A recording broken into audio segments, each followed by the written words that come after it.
కన్యారాశి. ఈ రాశి వారికి షష్టమ రాహువు వలన ధైర్యము, బుద్ధి, అధిక పరాక్రమము, శత్రునాశనము, ఎల్లప్పుడూ సుఖ సంతోషాలతో ఉండాలని అనుకోవడం, బంధువుల వలన శత్రువుల వలన భూ ధన లాభ ప్రాప్తి జరుగుతూ ఉంటుంది.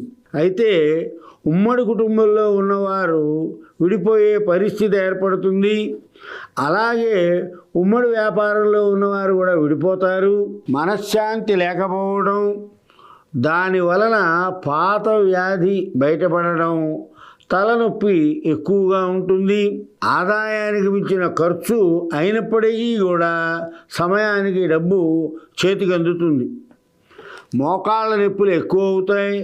అకారణమైన భయం, మనకేదో జరుగుతుంది అనేటువంటి భయం మనం వెంటాడుతూ ఉంటుంది.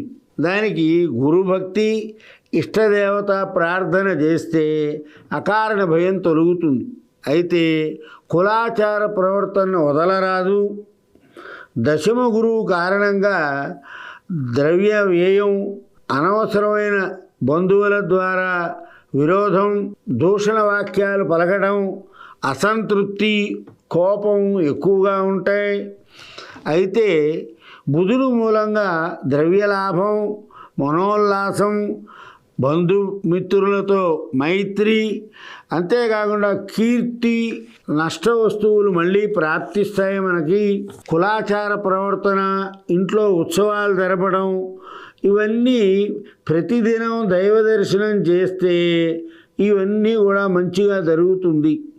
అందుకే ప్రతిరోజు దేవాలయాలకు వెళ్ళి దేవుణ్ణి దర్శనం చేసుకొస్తే చాలా బాగుంటుంది. గృహ నిర్మాణ పనులన్నీ వాయిదా వేయండి. ఫైనాన్స్ వ్యాపారం వాళ్ళ వరకు చాలా లాభిస్తుంది. వారికి బాకీలన్నీ వసూలవుతూ ఉంటాయి. కోర్టు వ్యవహారాల్లో ఉన్న వారికి రాజీ మార్గంలోకి రండి తప్ప పరిష్కారం కావాలి అంటే చాలా కాలం పడుతుంది.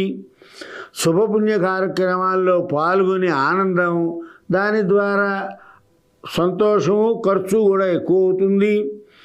విదేశీ విద్యకి సానుకూలమైన కాలమే. స్థిరాస్తి, రియల్ ఎస్టేట్ వ్యాపారం చేసేవారికి బాగా లాభదాయకంగా ఉంది. ఉత్తర 2, 3, 4 పాదాల వారు లలితా సహస్రనామ పారాయణ చేయండి. అష్ట 1, 2, 3, 4 పాదాల వారు విష్ణు సహస్రనామ పారాయణ చేయండి.